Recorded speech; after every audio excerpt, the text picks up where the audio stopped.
Udah belum ya? Udah Udah, Kak. record. Oh, udah. Oke. Kita lanjut ya. Ini adalah rumus inflasi. Inflasi itu rumusnya yang pertama ekspektasi terhadap inflasi. Yang kedua ini beta dikali pengangguran siklikal. Pengangguran siklikal itu adalah selisih antara jumlah pengangguran dengan jumlah pengangguran naturalnya. Terus ditambah sama supply shock. Supply shock ini adalah perubahan yang terjadi di pasar gitu. Contohnya apa? Contohnya adalah kenaikan harga minyak. Itu tuh supply shock. Nah, kita lihat tadi nomor 13 kan soalnya dalam bentuk yang modern, kurva Phillips menyatakan tingkat inflasi tergantung pada, berarti tergantung pada tingkat ini ya. Yang A ini inflasi yang diperkirakan, berarti yang A ini benar. Expected inflation benar. Maaf, Kak. Iya? Kayaknya belum berubah. Oh, oke. Maaf. Yang pertama, inflasi yang diperkirakan itu benar. Yang kedua, penyimpangan tingkat pengangguran dari tingkat alamiahnya. Tadi kan di rumus itu kan tadi beta dikali U dikurang UN. Nah, ini berarti juga ada nih. Yang ketiga, gangguan-gangguan penawaran itu adalah supply shock. Berarti jawabannya semuanya benar. Nanti kalau misalkan aku ngejelasinnya kecepatan, bilang aja ya. Terus juga nggak usah panggil kakak, aku juga masih sama kok sama kalian, panggil Eca aja ya, biar akrab. Oke, Cak. Terus, yang ke-14. Pada saat menjelang lebaran, biasanya THR dibayarkan sehingga uang beredar akan bertambah. Implikasi dari kenaikan uang beredar ini adalah, jadi kalau uang beredar bertambah itu kan, tadi LM-nya itu kan akan bergeser ke kanan ya. Nah, kalau misalkan di sini, oh ini udah,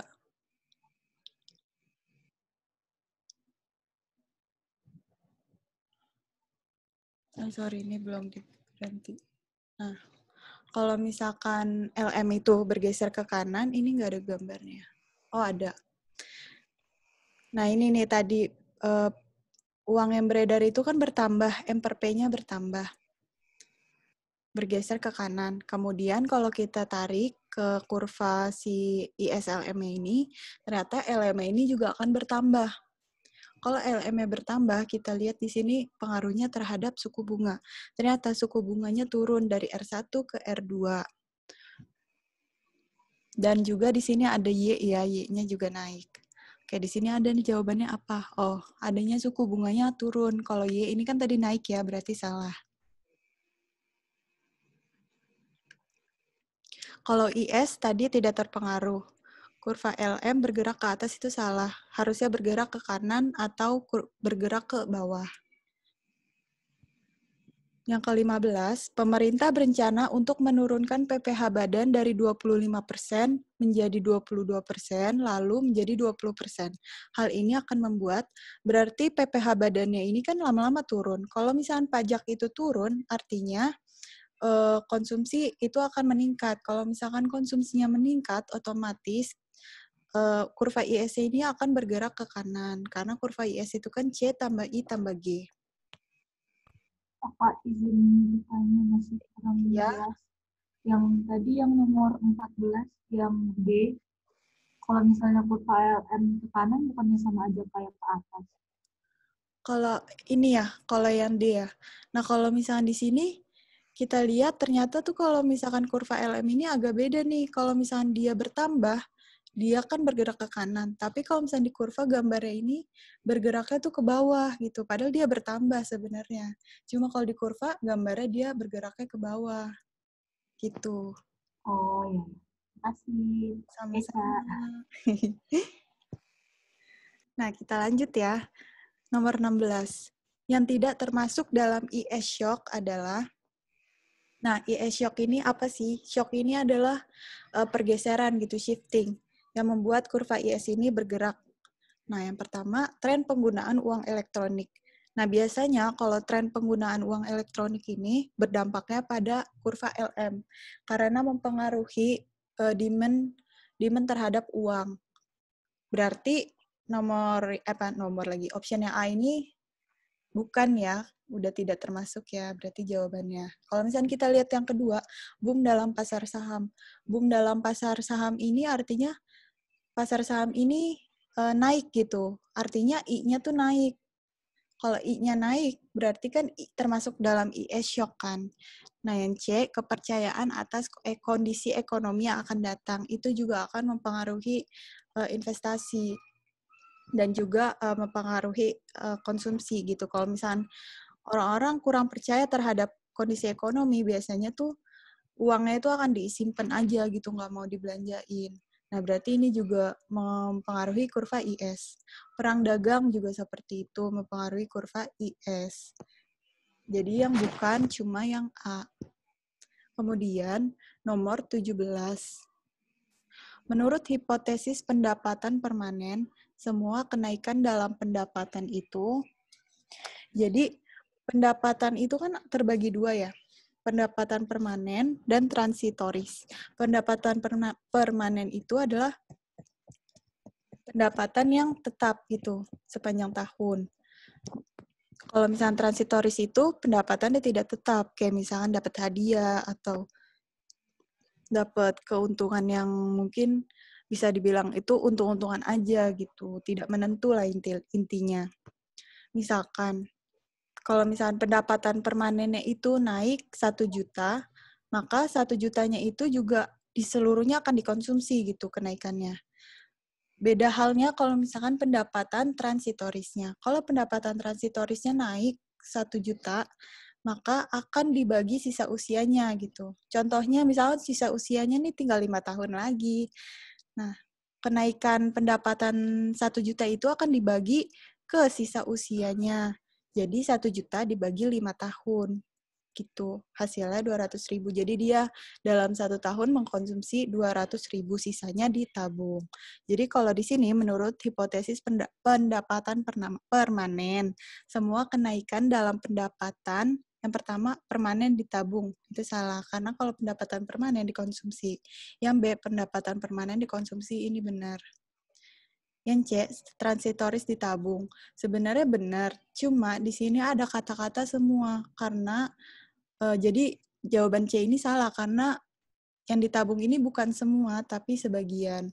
Yang D juga sebagian dikonsumsi. Yang 18. Yang menentukan harga sewa real modal adalah,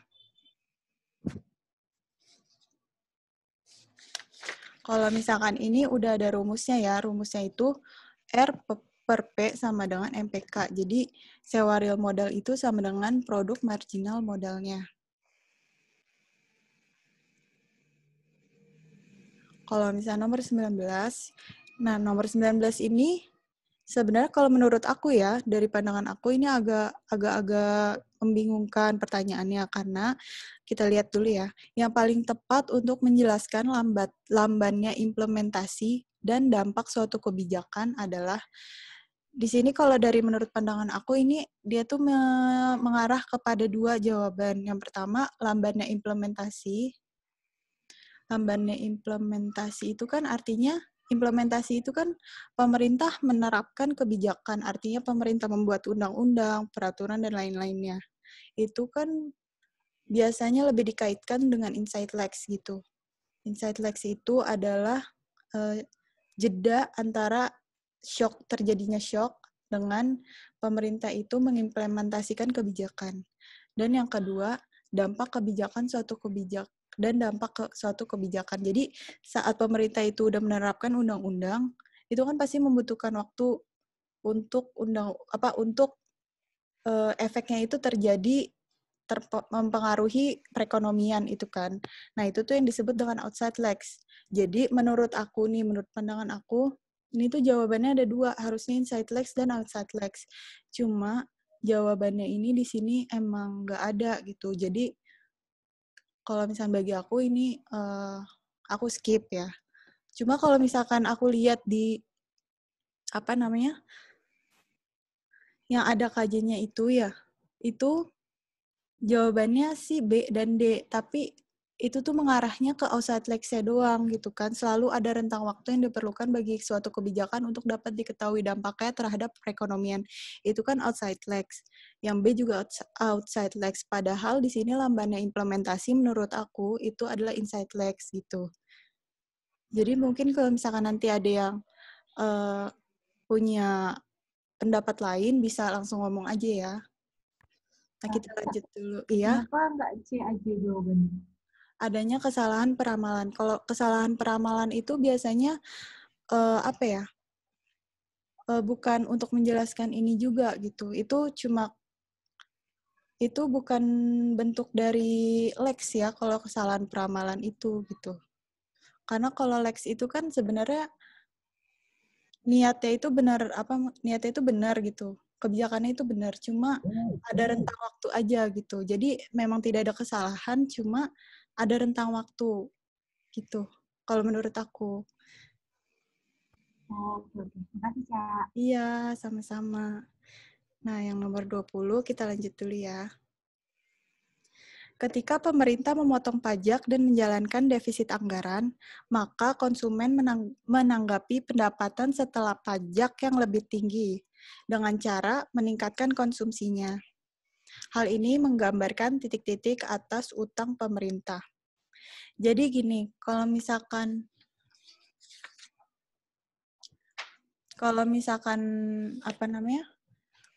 pemerintah motong pajak itu yang kayak kita tahu dari teori-teori sebelumnya, kita kan disposable income itu semakin tinggi ya. Kalau disposable income semakin tinggi, artinya kita membelanjakan pendapatan kita itu lebih banyak gitu, mengkonsumsi lebih banyak.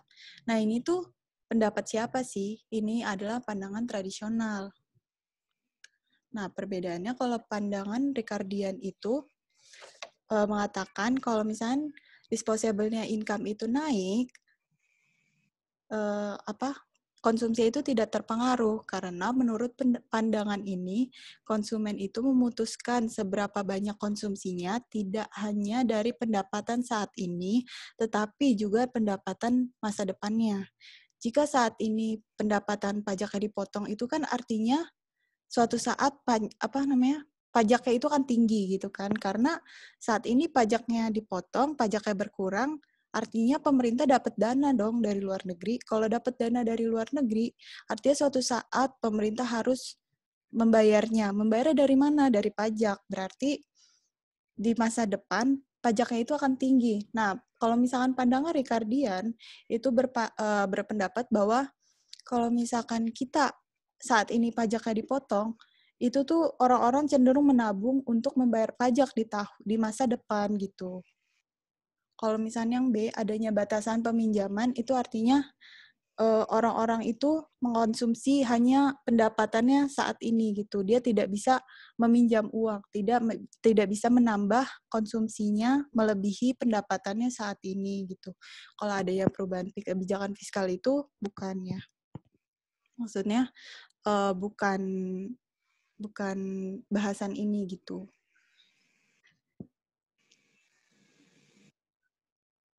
Kalau nomor 21. Berikut ini adalah ciri khas dari inside leg kecuali yang pertama. Oh ya, inside legs itu kan yang tadi udah dijelasin, jeda waktu antara shock itu terjadi dan implementasi pemerintah. Jadi yang A, waktu antara shock pada perekonomian sampai dengan langkah kebijakan yang diambil untuk merespon shock tersebut. Berarti ini benar ya. Karena yang ditanya kecuali, berarti kita cari yang salah. Yang B, lag yang terjadi karena pemerintah membutuhkan waktu untuk menyadari bahwa shock itu telah terjadi. Ini juga termasuk inside lag. Yang C, waktu antara langkah kebijakan yang diambil sampai dengan pengaruhnya terhadap perekonomian. Nah, ini nih yang dimaksud dengan outside lags. Jadi, kebijakan ini udah diambil, tapi pengaruhnya belum ada. Nah, waktu antara kebijakan itu diputuskan sampai pengaruhnya terlihat, itu namanya outside lags. Berarti yang 21 yang bukan inside lags itu adalah yang C. karena dia outside lags. Yang D, lag yang terjadi karena pemerintah menetapkan kebijakan yang sesuai dengan akibat dari shock tersebut, ya ini inside lags. Kemudian nomor 22, kebijakan ekonomi di bawah ini disebut automatic stabilizer, kecuali, nah kita cari tahu dulu nih, automatic stabilizer itu apa sih? Itu tuh kebijakan yang mendorong atau menekan perekonomian sesuai dengan kondisi yang terjadi saat itu tanpa adanya perubahan kebijakan. Jadi ya udah otomatis aja gitu nyesuain. Nah, yang pertama itu kita lihat income tax. Income tax itu kan kalau kita pikir-pikir itu kan dihitungnya berdasarkan pendapatan kita ya. Kalau dihitung berdasarkan pendapatan kita, artinya kalau pendapatan kita tinggi, income tax-nya itu akan tinggi. Kalau misalkan pendapatan kita rendah, income tax-nya itu akan rendah. Jadi kalau misalkan ekonomi lagi resesi, artinya itu kan unemployment-nya itu banyak ya, banyak pengangguran. Kalau banyak pengangguran itu berarti rata-rata orang itu gajinya lebih rendah. Kalau gaji lebih rendah, income tax-nya akan berkurang. Berarti ini nih, dia ini income tax termasuk automatic stabilizer. Yang kedua, unemployment insurance. Nah, unemployment insurance sama welfare system ini hampir sama. Dia itu kalau misalkan ada banyak misalkan terjadi pengangguran, dia itu bakal melakukan transfer ke orang-orang gitu. Biar maksudnya dia mendapatkan penghasilan dengan di PHK-kannya dia gitu. Nah itu kan juga termasuk ya, kalau misalkan dia nggak di PHK, dia nggak akan dapat transfer gitu. Jadi ini juga termasuk automatic stabilizer.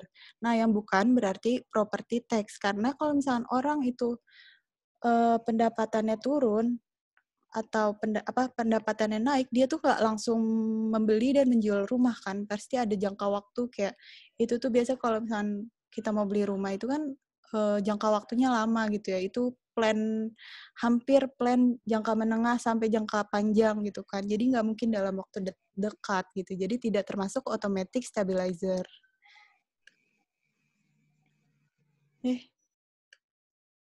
Nah, nomor 23. Di bawah ini adalah beberapa cara yang dilakukan bank untuk membantu memitigasi asymmetric informasi. Asymmetric information itu tuh keadaan di mana satu pihak itu memiliki informasi lebih banyak tentang transaksi yang dilakukan. Efeknya itu ada dua, ada adverse selection dan moral hazard. Nah, untuk mencegahnya ini tuh kayak gimana sih? Biasanya itu bank ini kan sistem finansial ya, sistem keuangan. Bank ini itu menjembatani antara orang-orang yang ingin menabung, yang memiliki kelebihan dana, dan orang-orang yang membutuhkan dana. Bank ini juga berfungsi sebagai mencegah asymmetric information ini. Jadi bank ini akan mengambil data-data dari nasabah untuk mencegah adanya asymmetric information ini gitu. Jadi kalau misalnya yang pertama, yang A, kita lihat bank menseleksi dan melakukan BI checking setiap pengajuan kredit dari nasabah. Berarti bank ini mencari informasi kan, berarti ini termasuk dari pencegahan asymmetric information. Berarti betul. Kita cari yang bukan, berarti kita cari yang salah. Bank meminta pihak ketiga untuk melakukan penagihan secara aktif. Nah, ini kan tidak ada sangkut pautnya dengan mengambil informasi dari nasabah kan gitu. Jadi ini bukan termasuk pencegahan asymmetric information. Yang C itu bank meminta data-data, itu termasuk. Dan yang ketiga, bank meminta 3 bulan mutasi rekening nasabah, itu juga termasuk. Jadi jawabannya yang B. Kemudian yang nomor 24. Mana nih? Dampak penerapan kuota impor di sebuah negara kecil terbuka yang menggunakan kurs mengambang memiliki dampak yang mirip dengan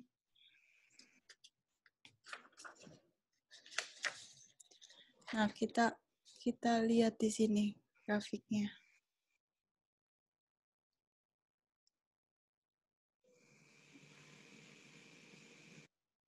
Nah, penerapan kuota impor itu, kalau misalnya di grafiknya itu, artinya kalau pemerintah menerapkan kuota impor, Kalau pemerintah menerapkan kuota impor, artinya impornya itu semakin kecil kan. Kalau impornya semakin kecil, artinya NX-nya itu akan bertambah. NX-nya bertambah, artinya IS-nya akan bergeser ke kanan. Ya kan? Ini kan yang disoal. Kita cari mana sih dari pilihan-pilihan jawaban itu yang mirip sama soal. Nah, yang kedua itu pilihannya ada pemotongan belanja. Kalau pemotongan belanja itu G-nya turun, otomatis IS-nya turun. Nah, berarti beda kan? Nah, berarti yang pemotongan belanja atau yang option A ini salah. Kemudian option B itu pemotongan pajak. Nah, kalau misalkan pemotongan pajak, kita lihat pemotongan pajak itu kan yang tadi ya dibilang menambah disposable income, artinya menambah C. Kalau C-nya bertambah, IS-nya pun akan bertambah. Nah, kalau misalnya kita lihat dari sini, ini dampaknya tuh sama kan, IS-nya bertambah. Kemudian kursnya itu juga bertambah gitu nilainya. Berarti option pemotongan pajak ini benar ya. Tapi kita keep dulu, kita lihat ke bawah. Nah, penambahan uang beredar itu akan menggeser betul, LM. Menggeser LM ke kanan, sedangkan pengurangan jumlah uang beredar itu akan menggeser LM ke kiri. Jadi yang benar itu adalah pemotongan pajak. Berarti yang 24 itu yang B. Karena sama-sama menggeser IS ke kanan. Nah, yang nomor 25, negara dengan surplus neraca perdagangan mengalami, nah kita lihat nih, kalau ekspor lebih kecil dari impor, itu artinya kan defisit ya, karena yang keluar lebih banyak daripada maksudnya yang masuk lebih banyak daripada yang keluar gitu. Yang impor lebih banyak daripada ekspor. Sorry. Kenapa distabiloin? Nah, yang kedua, mencari pinjaman dari negara lain. Kalau mencari pinjaman, artinya pemerintah itu kan defisit.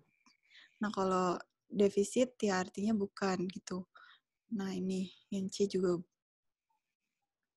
Berarti jawabannya yang D. Kemudian nomor 26. Berikut ini yang termasuk dalam masalah pengukuran utang adalah, nah kita lihat nih, masalah-masalah pengukuran utang. Yang pertama, defisit. Defisit itu perubahan ini yang segitiga perubahannya. Perubahan utang real pemerintah. Utang real ya. Jadi bukan utang nominalnya. Artinya kalau utang real, inflasi itu harus diperhitungkan karena kan yang pertama diketahui itu kan utang nominal ya. Cara kita mencari tahu utang real itu dengan memperhitungkan inflasinya gitu. Artinya mengeluarkan efek-efek inflasi dari utang nominal itu. Baru ketemu nih utang realnya. Jadi inflasi itu harus diperhitungkan. Nah, yang kedua, defisit. Defisitnya itu adalah perubahan utang dikurang perubahan aset. Seharusnya itu seperti ini gitu. Nah, yang ketiga, seharusnya mencakup seluruh utang pemerintah seperti pensiun, social securities, dan lain-lain. Yang keempat, business cycle. Jadi, saat terjadi resesi, pemerintah menambah belanja atau bisa dibilang menambah utang. Saat perekonomian booming, pemerintah mengurangi belanja gitu. Jadi, saat perekonomian booming tuh saat IS-nya bergerak ke kanan gitu. Pokoknya saat output itu lebih dari tingkat naturalnya lah. Jadi pemerintah itu mengurangi belanja untuk menyesuaikan. Seharusnya seperti ini. Nah, kita lihat nih nomor 26. Yang A ini, utang untuk aset tidak dihitung. Nah, utang untuk aset kan enggak ya. Yang ada itu perbedaan perubahan utang dikurang perubahan aset gitu, bukan utang untuk aset gitu. Nah, yang kedua, inflasi termasuk dalam perhitungan. Seperti yang di nomor 1 ini, inflasi itu harus diperhitungkan karena untuk mengurangi efek inflasi dari utang nominalnya gitu, untuk mendapatkan utang real. Nah, yang ketiga, terjadi defisit modal. Defisit modal. Maksudnya perubahan tingkat bunga. Ini nggak termasuk ya. Nah, yang keempat, masalah siklus bisnis. Ini tadi ada nih, di nomor keempat, business cycle. Itu adalah masalah siklus bisnis. Berarti jawabannya adalah yang D. Yang ini juga berbeda dari KJ. Cuma waktu itu aku kebetulan lagi kuis, jawabannya itu yang masalah siklus bisnis gitu. Dan pas dicek-cek ya ternyata penjelasannya pun ada reasonnya gitu. Yang nomor 27, sistem keuangan meliputi sebagai berikut, kecuali ini udah jelas ya, pasar barang. Karena pasar obligasi, bank, dan pasar saham itu merupakan sistem keuangan. Yang 28, berikut ini adalah respons kebijakan terhadap krisis, kecuali. Berarti kalau krisis ini, Y-nya itu kurang dari output naturalnya gitu. Artinya, pemerintah itu seharusnya menggeser kurva IS ke kanan atau menggeser kurva LM ini ke kanan. Jadi yang pertama, 28. A. Bank sentral menambah jumlah uang beredar. Ini benar karena penambahan jumlah uang beredar itu akan menggeser LM ke kanan. Yang B, pemerintah mengurangi belanja. Nah, kalau misalkan pemerintah mengurangi belanja itu kan kurva IS bergeser ke kiri. Kalau kurva IS bergeser ke kiri, artinya ekonomi output itu makin lama makin kecil gitu. Artinya salah ya, karena udah krisis makin krisis. Nah, kalau misalkan yang C, pemerintah memotong pajak, itu kan sama kan kayak tadi sebelumnya, akan menambah disposable income, dan akan menambah IS gitu, menambah output. Dan yang D, bank sentral memberikan pinjaman langsung kepada bank konvensional. Kalau misalkan bank sentral memberikan pinjaman langsung, itu artinya menambah jumlah uang beredar. Dan akhirnya menggeser LM ke kanan dan juga menambah output gitu. Artinya mengatasi krisis. Berarti yang bukan respon kebijakan terhadap krisis itu cuma yang B. Kemudian yang 29, berdasarkan kurva IS, ketika pendapatan meningkat, maka ini udah jelas, tingkat bunga itu naik untuk mengembalikan keseimbangan pasar. Kita bisa lihat dari kurva yang udah kita buat sebelumnya, berdasarkan kurva IS. Mana nih? Kalau misalkan kurva IS itu, kalau misalkan pendapatan meningkat itu kan artinya konsumsinya makin banyak ya, nih. Atau enggak kita lihat dari sini nih. Pendapatannya meningkat, konsumsinya makin banyak. Nah, dampaknya apa nih? Tingkat bunganya akan naik untuk menyeimbangkan titik gitu. Jadi jawabannya yang A. Nah, kalau yang D ini kan tingkat bunga naik, tapi mengembalikan keseimbangan di pasar aset. Padahal kalau misalkan kurva IS itu kan pasar barang ya. Nah, untuk nomor 30, pemerintah dalam rezim nilai tukar mengambang menerapkan kebijakan kuota impor. Dalam jangka pendek, hal ini menyebabkan, nah kalau misalkan 30 ini sama kayak, grafik nomor 24 nih. Kuota impor, nah ini kuota impor. Berarti kalau kuota impor itu menggeser IS ke kanan kan, karena kan net ekspor akan bertambah gitu. Jadi efeknya itu apa nih? Yang pertama IS bergeser ke kanan, yang kedua nilai tukar itu naik, dan yang ketiga kita lihat di sini, kita lihat tadi kurva IS bergeser ke kanan, berarti A, C, D benar. Nilai tukar naik berarti A, C, D benar lagi. Berarti yang terakhir nih, pendapatan naik. Tadi kita lihat di sini pendapatannya itu tetap, ya kan? Nah, di sini juga pendapatannya turun. Berarti yang benar C, ekspor neto naik. Kenapa sih ekspor neto naik? Tadi yang dibilang, penerapan kuota impor itu artinya membatasi impor. Kalau membatasi impor itu artinya impornya menurun gitu kan, lebih kecil daripada ekspor gitu. Jadi ekspor netonya naik. Ini jawabannya yang C. Nah, kita lanjut ke esai.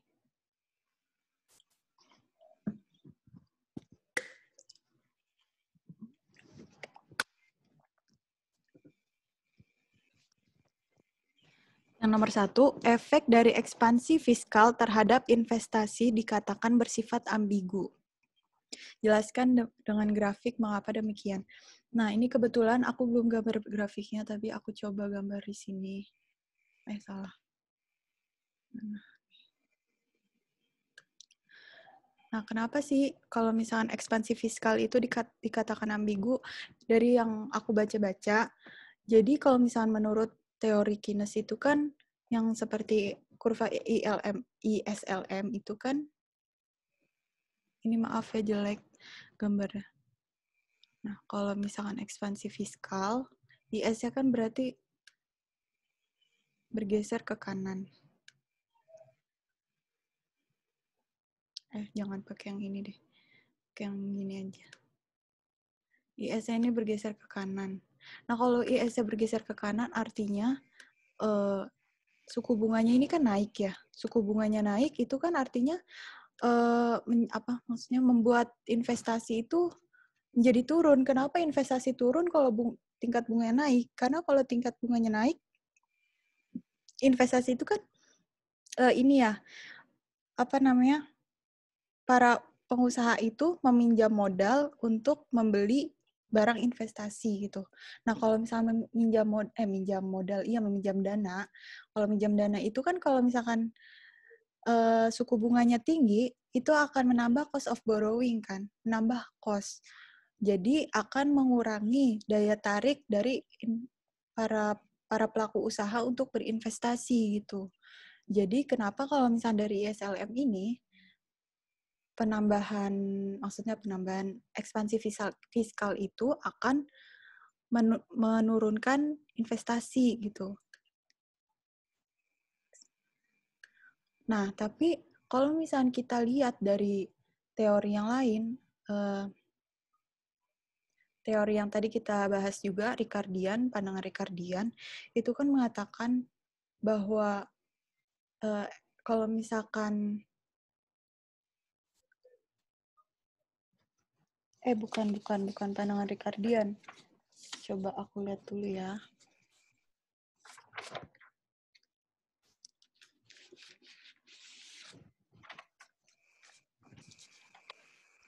Pokoknya ada satu pandangan, kalau nggak salah itu teori konsumsi nih. Adanya di teori konsumsi.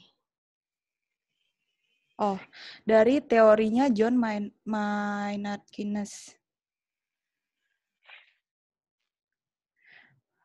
Banyaknya konsumsi tergantung pada pendapatannya, bukan pada suku bunga. Jadi kalau misalnya di sini itu kan, bukan. Pokoknya aku lupa itu pendapat siapa. Pokoknya intinya orang-orang itu kalau misalkan kayaknya benar deh. Sorry ya, aku agak lupa. Soalnya ini kalau misalnya aku lihat KJ itu agak kurang sreg jawabannya. Jadi aku mencoba untuk mencari-cari jawaban yang menurut aku lebih sesuai. Jadi kalau misalkan pandangan dari teori konsumsi yang ini, banyaknya konsumsi tergantung pada pendapatannya, bukan pada suku bunga. Jadi kalau misalkan awalnya itu kan kalau misalkan suku bunganya tinggi, artinya orang-orang itu nggak mau berinvestasi kan, maunya itu mengkonsumsi aja gitu. Karena kalau misalkan kalau misalkan tingkat bunganya tinggi, orang itu nggak mau konsumsi gitu. Kebalik ya tadi ya, orang-orang itu nggak mau konsumsi. Karena kalau tingkat bunganya tinggi, kalau misalnya dia nabung, dia akan dapat return yang lebih gede gitu. Kalau dia dapat return yang lebih gede, dia lebih milih nabung aja dong daripada konsumsi. Nah, kalau misalnya kayak gitu, itu disalahkan dari teori konsumsi John Maynard Keynes. Beliau berpendapat banyaknya konsumsi itu tergantung pada pendapatannya. Jadi, kalau misalnya kita lihat dari sini, kalau misalkan ekspansi fiskal itu kan mempengaruhinya suku bunga. Jadi, secara garis besar, orang-orang itu akan berinvestasi atau orang-orang itu bakal saving itu lebih sama aja gitu, nggak terpengaruh dari suku bunga. Makanya di sini ada terjadi ambiguitas gitu. Dan juga ada nih, kalau misalnya nomor 2, itu kan yang B, nomor 2. Yang B itu, apakah dimungkinkan ekspansi fiskal dapat meningkatkan investasi? Jelaskan. Jadi yang menurut yang aku baca itu, nanti kalau misalnya aku ketemu lagi, aku share ke kalian. Jadi ada satu studi yang menemukan bahwa ternyata kebijakan ekspansi fiskal ini malah menambah investasi. Kan harusnya kan kalau dari teori yang ini, ISLM ini kan malah mengurangi investasi ya. Tapi dari bukti gitu, bukti data, malah menambah investasi. Nah kenapa sih? Apakah bisa? Apakah mungkin? Menurut pandangan aku mungkin aja. Kalau misalkan ekspansi fiskal itu kan bisa terjadi dengan menurunkan menurunkan pajak kan. Nah, kalau misalnya pajaknya, pajak apa dulu nih? Kalau misalnya pajaknya pajak badan yang kita turunin, itu kan bisa menjadi insentif terhadap para pelaku usaha untuk berinvestasi lebih banyak kan. Nah, atau mungkin juga pemerintah melakukan ekspansi fiskalnya ini dengan memberikan bantuan-bantuan kepada pelaku usaha kecil gitu. Itu juga kan akan mempengaruhi keinginan para pelaku usaha ini untuk berinvestasi gitu. Jadi walaupun suku bunganya tinggi, tapi kalau misalkan insentif dari pemerintahnya itu lebih besar, mereka akan cenderung melihat usahanya ini tetap profitable gitu. Karena itu tadi, kalau misalkan cost-nya itu lebih rendah daripada pendapatan yang dia terima dari pemerintah itu, entah dari bantuan pemerintah ataupun dari turunnya pajak usaha gitu. Tapi ini maaf ya, aku belum gambar karena emang saat-saat detik-detik terakhir juga aku masih bimbang gitu. Tapi kalau misalnya kalian mau lihat yang kajian dari yang udah di-share itu, yang maksudnya yang udah beredar, itu nggak apa-apa juga gitu. Mungkin itu lebih masuk gitu sama kalian. Nah, coba yang kedua. Jika diketahui fungsi-fungsi untuk menentukan persamaan ISLM sebagai berikut. Nah, ini udah aku salin ya jawabannya ke sini.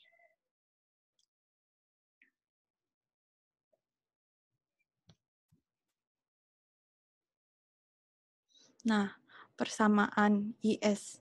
IS itu Y tambah C tambah I tambah G. C-nya itu diketahui ya ini. 2000 ditambah 0,5 dikali Y dikurang T. I-nya itu 200 dikurang 50R. G-nya itu 400 dan T-nya 200. Kemudian persamaan LM itu M per P sama dengan L yang dipengaruhi oleh R dan Y. M per P itu ini juga diketahui sama dengan Y dikurang 200R. M-nya itu 4000, P-nya itu 2. Nah, kita masukin. Y-nya itu tadi C kita masukin, I kita masukin, G kita masukin. Ini semua diselesaikan 2000 dikurang 100 tambah 200 tambah 400 itu 2500. Kemudian Y-nya itu dikurang sama ini nih 0,5 Y. Terus dikurang lagi 50R. Hasilnya itu Y sama dengan 5000 dikurang 100R. Ini kita simpan dulu sebagai persamaan 1. Kemudian kita selesaikan yang persamaan LM-nya. LM-nya itu tadi kan udah diketahui juga ya. M per P sama dengan Y dikurang 200R. Kita masukin M-nya 4000, P-nya itu 2. Sama dengan Y min 200R. Kemudian kita selesaikan, hasilnya itu Y sama dengan 2000 ditambah 200R. Kita masukkan ini sebagai persamaan 2, kita simpan. Nah, kalau misalkan di kurva ISLM itu kan keseimbangannya itu kan IS sama dengan LM ya, di titik perpotongannya. Nah, kita masukin Y sama dengan Y. Kita masukin persamaan 1 dari yang IS ini 5000 dikurang 100R sama dengan kita masukin persamaan 2 yang dari LM ini 2000 ditambah 200R. Hasilnya itu 300R sama dengan 3000. R-nya jadinya 10. Nah, kemudian R ini udah ketemu 10, kita masukin ke persamaan yang satu. Ini pilih aja.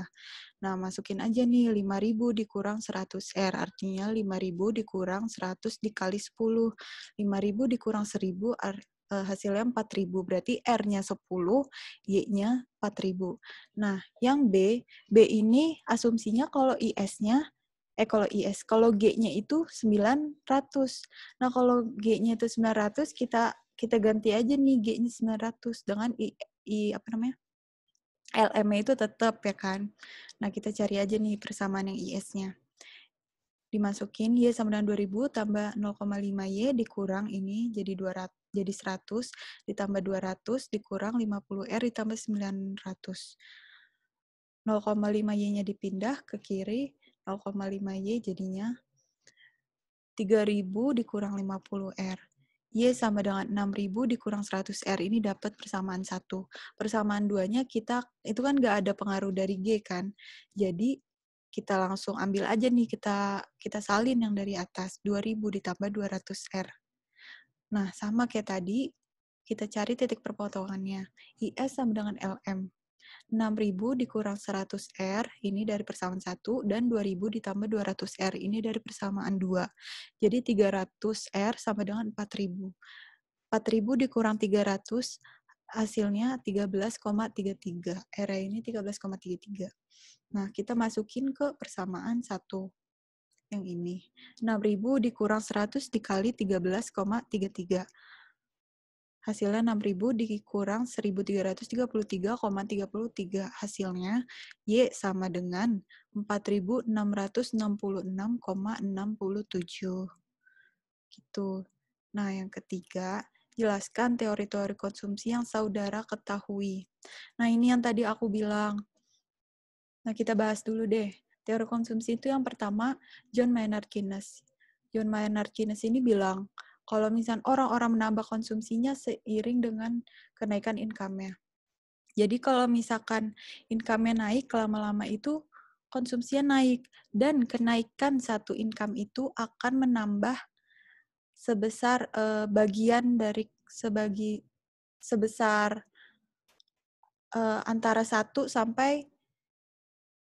antara 0 sampai 1 dari konsumsinya gitu. Jadi MPC ya. MPC itu kenaikan konsumsi setiap kenaikan satu income gitu. MPC ini antara 0 sampai 1. Nah, kalau misalnya APC, John Maynard Keynes ini juga bilang kalau nabung itu adalah kemewahan. Orang kaya cenderung menabung lebih banyak.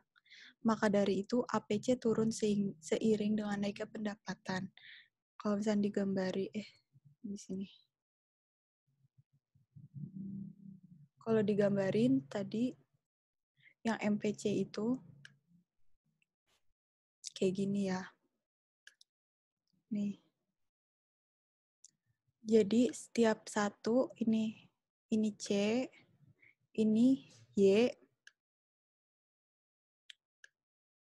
Setiap kenaikan satu income akan menambah konsumsi sebesar MPC. Nah, kalau misalnya APC ini,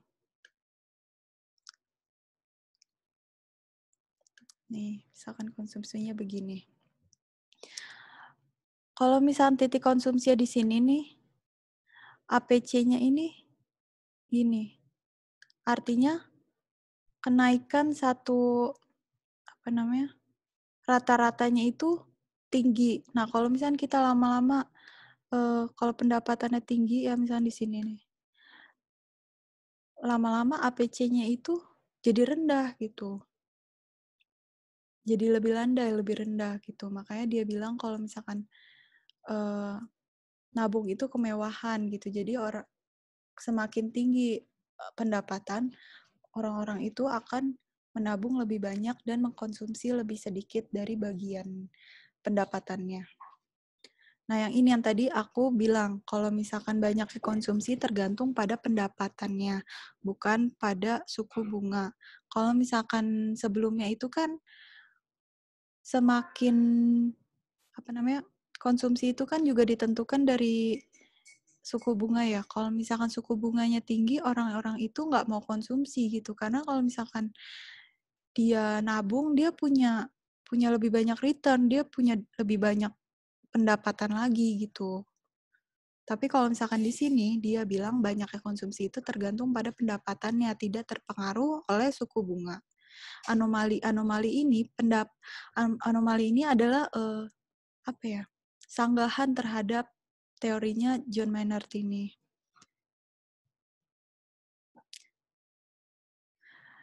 Anomali yang pertama, saat pendapatan meningkat, bagian konsumsi semakin kecil. Artinya, kalau misalkan semakin pendapatannya meningkat itu, kalau konsumsinya semakin kecil itu kan artinya IS-nya tuh nggak bertambah ya. Dan artinya permintaan barang dan jasa itu tidak memadai. Kalau misalkan dia menabung nih. Menabung itu kan uangnya akan dipakai oleh para para pelaku usaha untuk menjalankan bisnis. Kalau misalkan mereka ini yang nabung ini nggak mengkonsumsi, terus siapa yang konsumsi dong? Kalau misalkan nggak ada yang konsumsi, berarti para pelaku usaha ini cenderung tidak profitable usahanya. Kenapa? Karena nggak ada yang beli, walaupun supply dananya untuk investasi itu banyak, tapi nggak ada yang beli, sama aja bohong gitu. Jadi ini kayak anomali yang pertama. Dan anomali yang kedua, menurut Simon Kuznets, APC itu konstan dalam jangka panjang. Gitu. Jadi grafiknya itu kalau digambarin kayak gini. Nah, kayak gini. APC itu akan konstan.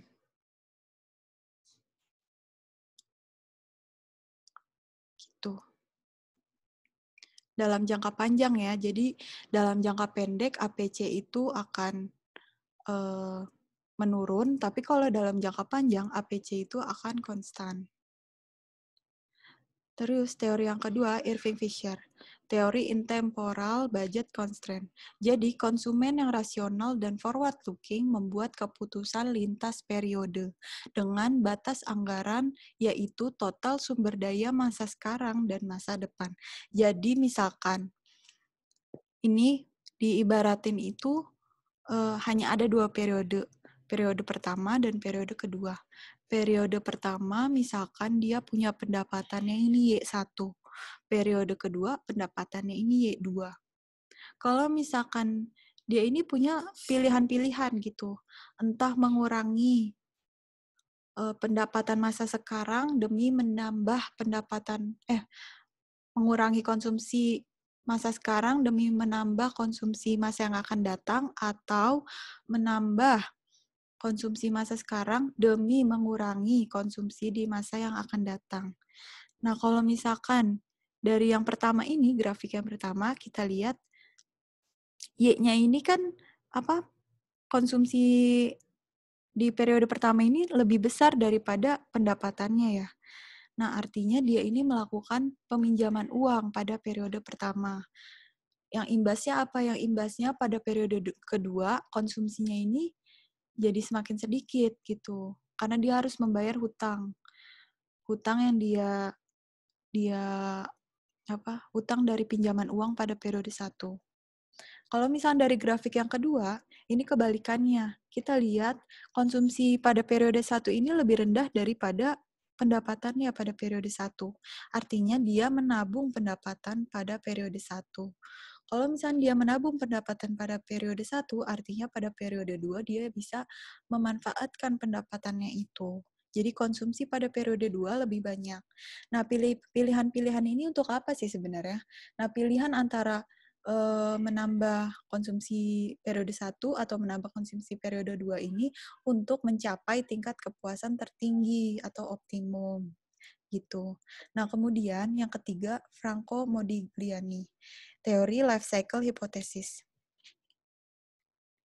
Yang pertama, pendapatan itu bervariasi. Pendapatan itu bisa juga untuk meminjam, maksudnya konsumsi itu bisa meningkat karena kita meminjam, atau rendah karena kita menabung.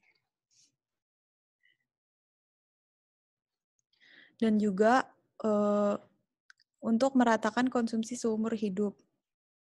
Jadi Kalau misalkan dan kekayaan ini tuh untuk meratakan konsumsi seumur hidup itu berdasarkan dari pendapatan dan kekayaan. Misalkan orang itu kekayaannya nih saat ini ada sekian. Kemudian pendapatannya akan berlanjut sampai umur berapa.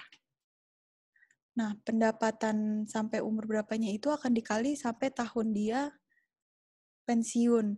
Tapi setelah pensiun itu kan ada sisa dia masih hidup ya, tapi tanpa memiliki pendapatan tambahan gitu.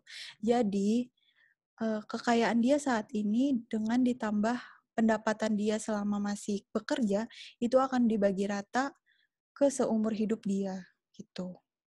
Makanya di sini untuk meratakan konsumsi seumur hidup.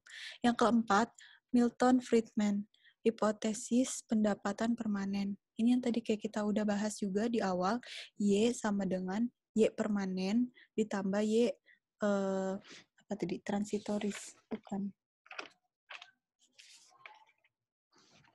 Nah, kalau misalnya yang pertama ini YP menjadi konsumsi seluruhnya. Yang YT itu lebih banyak ditabung, yang kayak udah kita bahas di awal.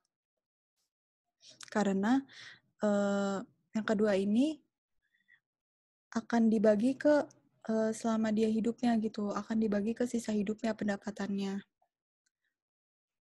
Nah, kalau misalnya teori yang kelima, itu dari Robert Hall. Itu menyatakan random walk hypothesis. Hipotesis ini berdasarkan hipotesis pendapatan permanen. Dan yang kedua, asumsi ekspektasi rasional konsumen terhadap pendapatan masa depan. Kalau kedua hipotesis dan asumsi ini benar, maka perubahan konsumsi tidak dapat diprediksi karena perubahan konsumsi itu terjadi saat konsumen mengetahui sumber daya seumur hidup mereka gitu. Terus yang keenam, itu dari David Lepson. Pengaruh psikologi itu sangat penting untuk memahami perilaku konsumen. Karena keputusan konsumsi itu tidak sepenuhnya rasional. Dan preferensi konsumen itu dapat berubah-ubah sepanjang waktu. Dan ini tuh teorinya behavior, konsumen behavior atau apa gitu ya. Aku lupa deh. Pokoknya intinya memahami perilaku konsumen itu sangat penting. Karena yang pertama keputusannya tidak sepenuhnya rasional dan preferensinya itu bisa berubah-ubah. Nah, nomor 4, misalkan di sebuah negara yang menggunakan sistem nilai tukar mengambang, terjadi krisis politik yang berkepanjangan, menyebabkan penurunan kepercayaan konsumen. Gunakan model Fleming untuk memprediksi apa yang terjadi dengan A, pendapatan agregat, yang B, tingkat nilai tukar. Nah, kita gambar dulu ya. Ini sistem nilai tukar mengambang, krisis politik, penurunan kepercayaan terhadap konsumen. Berarti kalau penurunan kepercayaan terhadap konsumen itu, orang-orang akan cenderung tidak membelanjakan uangnya gitu. Jadi konsumsinya tuh turun. Kalau misalkan konsumsinya turun, IS-nya itu akan turun. Kalau IS-nya turun, dari kita lihat di grafiknya ini kan kurs mengambang ya. Nah, berarti E-nya ini akan turun dengan pendapatannya tetap. Kenapa pendapatannya tetap? Karena penurunan konsumsi akan efek penurunan konsumsi akan dihapuskan oleh efek kenaikan net ekspor. Kenapa net ekspornya naik? Karena kursnya itu turun, jadi barang-barang dalam negeri cenderung murah dibandingkan barang-barang luar negeri gitu. Jadi tadi yang pertama, pendapatan agregatnya itu tetap, tingkat nilai tukarnya itu turun. Pemerintah berencana untuk memberikan lebih banyak program bantuan sosial kepada masyarakat. Apakah rencana ini akan mempengaruhi tingkat suku bunga? Jika iya, apa yang sebaiknya dilakukan oleh Bank Indonesia agar suku bunga tidak naik tetapi kesejahteraan masyarakat tetap meningkat? Jelaskan dengan menggunakan kurva ISLM. Kita gambar dulu ya. Nah, ini dia. Ada dua ya. Yang pertama itu kalau misalkan asumsinya adalah ini, pemerintah lebih banyak melakukan program bantuan sosial. Berarti ISC itu bertambah karena belanja pemerintahnya itu bertambah. Kemudian kalau misalnya ISC bertambah, R itu akan bertambah nih sesuai yang kita lihat dari grafik. Kalau misalnya R bertambah, Y-nya pun akan bertambah. Terus katanya di soal apa yang harus dilakukan Bank Indonesia biar suku bunganya tuh tetap gitu, nggak naik. Tapi yang naik itu Y-nya. Y-nya ini maksudnya makin naik ya. Nah, yang pertama, untuk menstabilkan nilai R-nya ini, nilai suku bunganya, maka Bank Indonesia itu melakukan ekspansi moneter. Ekspansi moneter itu meningkatkan jumlah uang beredar. Peningkatan jumlah uang beredar itu akan menggeser M per P ke kanan. Bergesernya M per P ke kanan itu akan membuat LM bergeser ke kanan pula. Kayak yang digambar ini. Nah, kalau misalkan tadi ekspansi fiskal itu udah terjadi dan juga ditambah ekspansi moneter, apa yang terjadi? Yang terjadi suku bunga itu akan kembali turun menjadi R1. Jadi ke posisi awal, tidak berubah. Nah, yang terjadi ini yang mengalami perubahan ternyata outputnya ternyata itu makin gede dari Y1 ke Y2 tadi, ekspansi fiskal. Dan ekspansi moneter membuat Y-nya itu menjadi Y3. Jadi, kenaikan jumlah uang beredar membuat LM-nya makin tinggi dan membuat suku bunganya itu kembali seperti semula dan juga pendapatannya itu atau income itu lebih tinggi. Jadi kalau yang dilakukan Bank Indonesia itu adalah meningkatkan jumlah uang beredar. Terus nomor 6. Yang pertama, jelaskan fungsi-fungsi sistem keuangan. Yang B, jelaskan tahap-tahap perubahan dari krisis keuangan menjadi krisis ekonomi. Yang pertama, fungsi keuangan. Fungsi sistem keuangan. Yang pertama, membantu. Yang pertama ini biasa disebut financing investment. Jadi membantu pengusaha mendapatkan dana untuk menjalankan bisnis. Jadi sistem keuangan ini menjadi jembatan ya antara yang membutuhkan dana dengan yang memiliki kelebihan dana dan ingin ditabung gitu. Yang kedua, membantu investor terlibat dalam proyek bisnis dengan resiko yang kecil. Ini yang disebut dengan sharing risk ya. Jadi kalau misalkan ada kan orang kalau mau menyuplai dana tapi tuh takut nih kalau misalkan tiba-tiba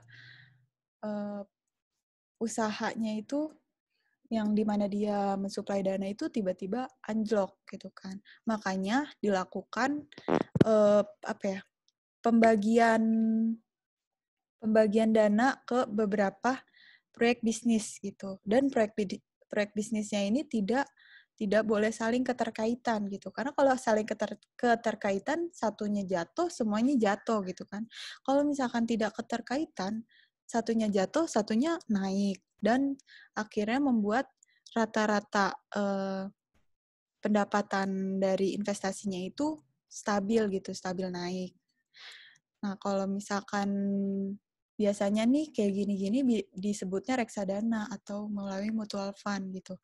Biasanya kalau misalkan untuk naruh dana di beberapa proyek bisnis itu kan banyak ya, membutuhkan beberapa lot saham gitu dan nggak butuh sedikit uang, pasti banyak.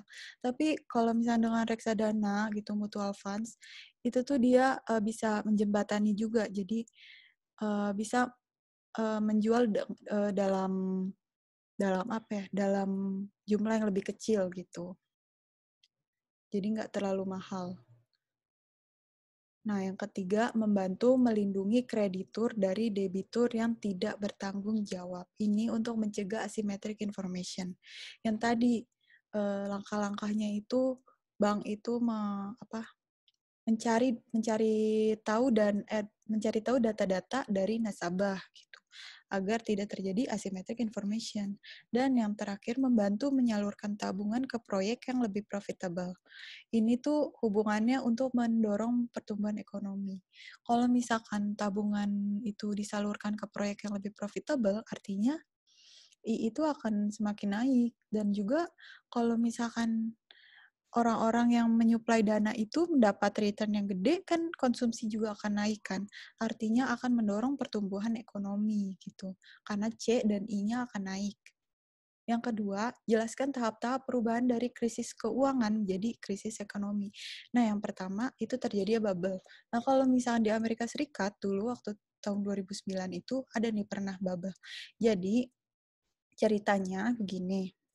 Bank itu karena ada sebuah kepentingan, dia itu tidak melakukan peminjaman uang, memberikan pinjaman uang, tapi nggak ketat gitu pinjaman uangnya. Jadi siapapun bisa pinjam uang, mau yang penghasilannya stabil atau yang penghasilannya tidak stabil.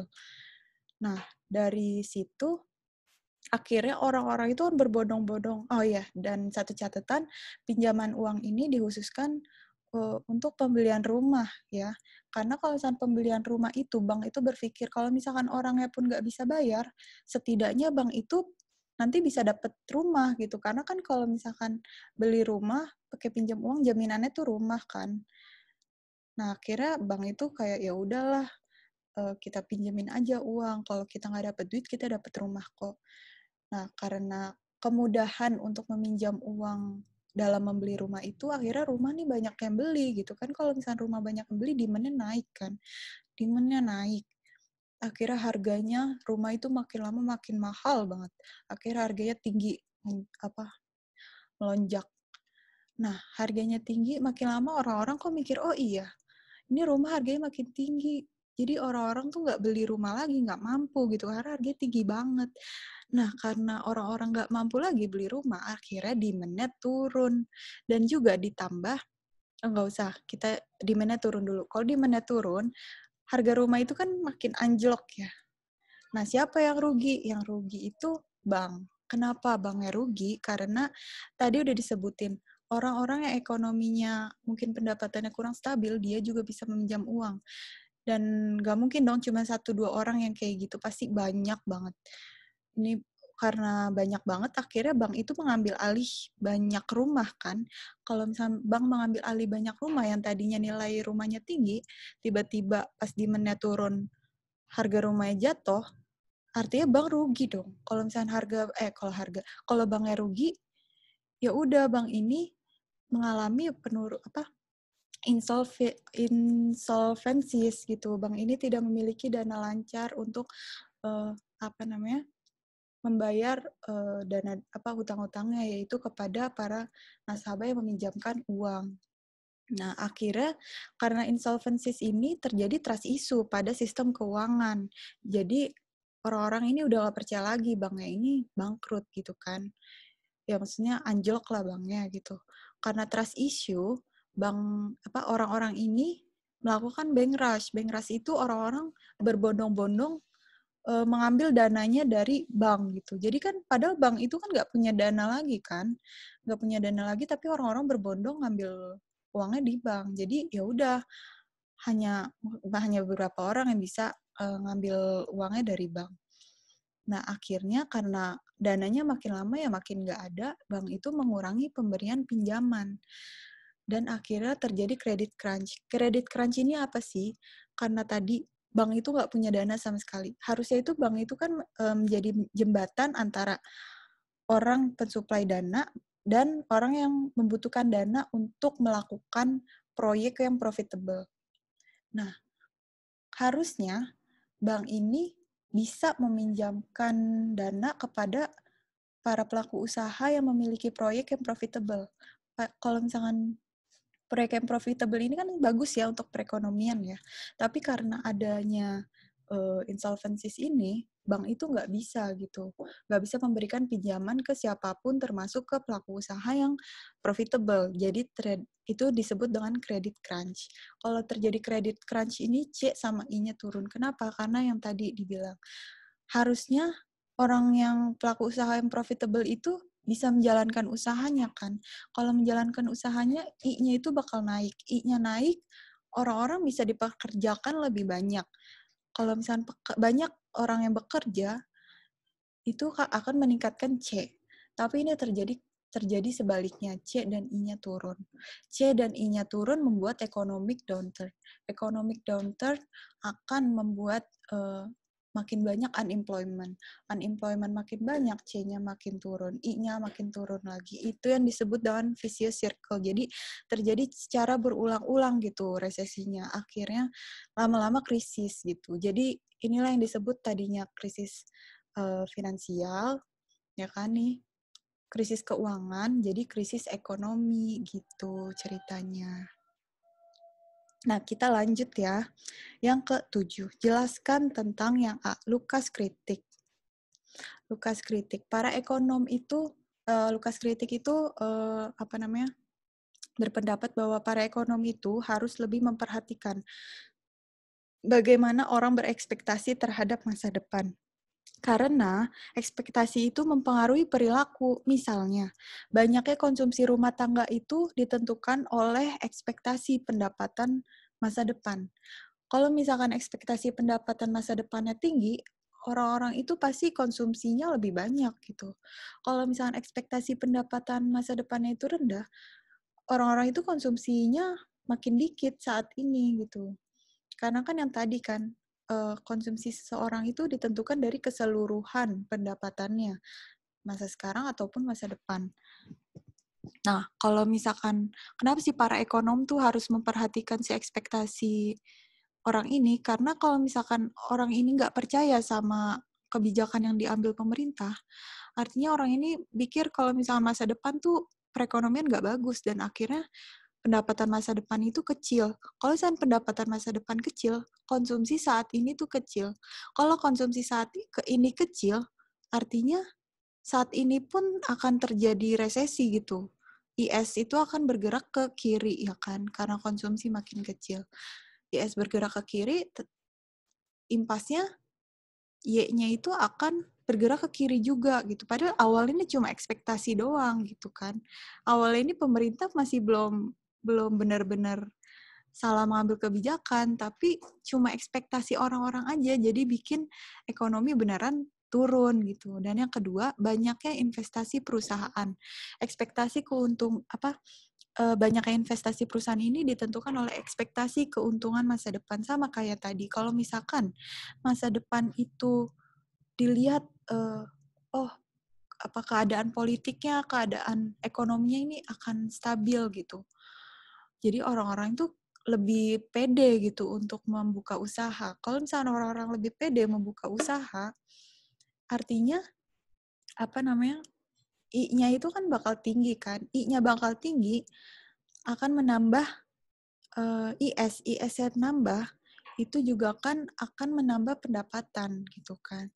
Nah, jadi yang awalnya ekspektasi terhadap pemerintah itu, jadi awalnya tuh cuma mereka tuh percaya aja gitu sama pemerintah, ekspektasi doang, tapi hasilnya beneran ningkat gitu, pendapatannya di masa sekarang gitu. Makanya pembuat kebijakan itu harus mengetahui bagaimana ekspektasi masyarakat akan menanggapi perubahan kebijakan. Nah, yang kedua itu credit crunch. Credit crunch yang tadi kita bahas di sini nih, si credit crunch ini, bank itu kan sebagai perantara orang yang mau menabung dan orang yang ingin meminjamkan uang untuk usaha. Kalau banknya jatuh, bank itu nggak punya dana yang cukup untuk meminjamkan kepada si pelaku usaha ini. Jadi, pengusaha yang memiliki proyek profitable itu tidak dapat dipinjamkan dana oleh bank. Jadi, kalau misalkan kesimpulannya, credit crunch itu kenaikan dalam batasan pendanaan yang menyulitkan calon peminjam untuk mendapat pinjaman gitu. Nah, yang terakhir aggregate supply. Aggregate supply ini rumusnya Y sama dengan output naturalnya ditambah respon terhadap perubahan harga yang tidak diharapkan dikali tingkat harga dikurangin ekspektasi.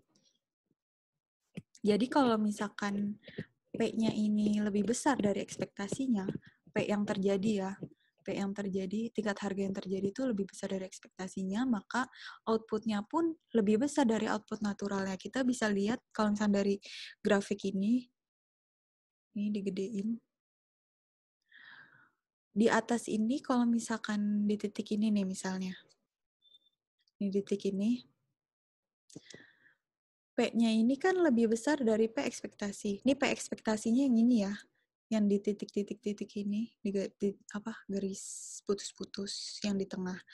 Nah, kalau misalkan P-nya ini lebih besar dari P ekspektasi, maka Y-nya juga akan lebih besar dari Y natural.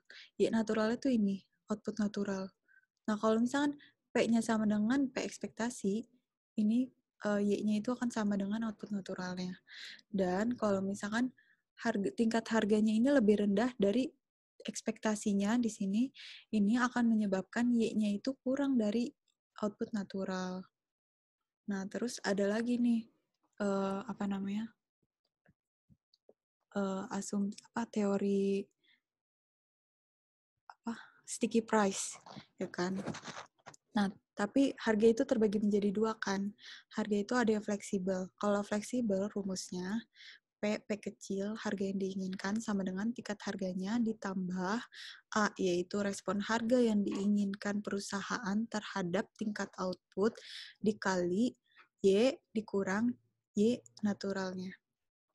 Nah, ini tuh harga yang P kecil ini tuh harga yang diinginkan perusahaan yang memiliki market power. Kalau misalkan perusahaan nggak punya market power kan dia nggak bisa menentukan harga yang diinginkan kan, dia cuma bisanya nerima harga pasar aja gitu. Makanya di sini disebut memiliki market power. Nah, yang kedua ada harga yang kaku. Harga yang kaku itu P kecil sama terus sama dengan EP expected price ditambah A dikali EY dikurang EY natural. Nah, kalau misalkan untuk membuat lebih simpel, EY-nya itu sama dengan E natural. Ekspektasi output-nya itu sama dengan ekspektasi output naturalnya. Jadi, kalau misalkan itu kan berarti ini dicoret nih. A dikali EY dikurang EY ini dicoret. Berarti tinggal P sama dengan EP. P-nya EP kecil ya. Nah, kita gabungin nih harga fleksibel sama harga kaku. Kita gabungin si harga kakunya itu kan tadi P sama dengan EP. Kalau misalnya harga fleksibelnya itu kan yang di atas ini. Yang P sama dengan P tambah A kali Y dikurang Y.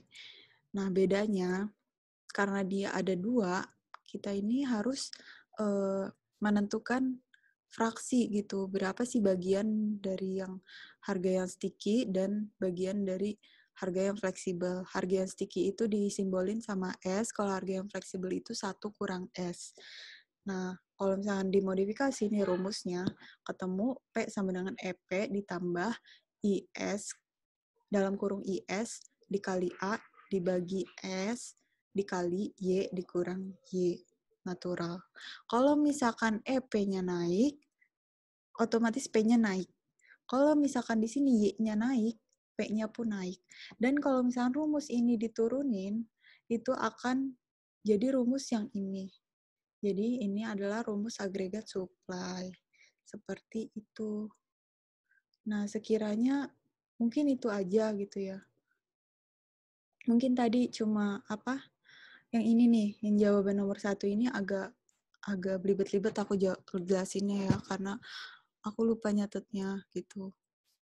Jadi sampai sini ada yang mau ditanyakan atau ada yang memberikan pendapat?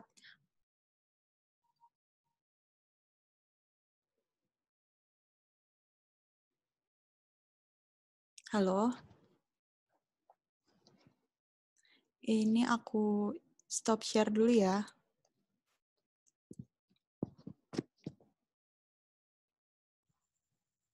Oh, ini aku baru lihat.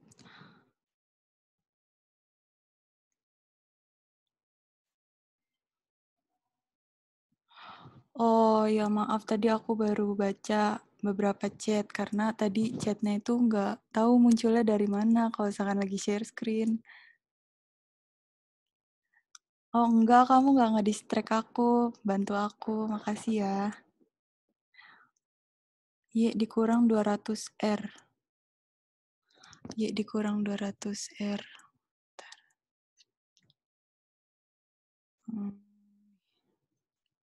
Share. Kok yang ini?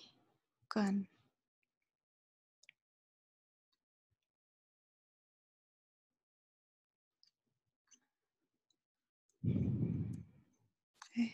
Di bawah.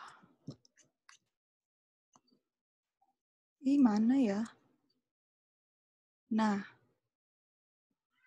Mana ya Y dikurang? Oh, Y dikurang 200 R ini dari soalnya. Tadi.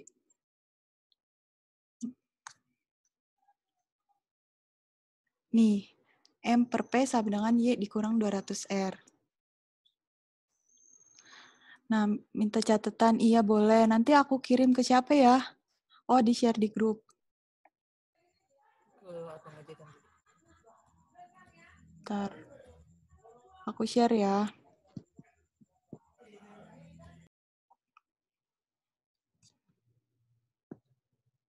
Ini aku stop record dulu kali ya.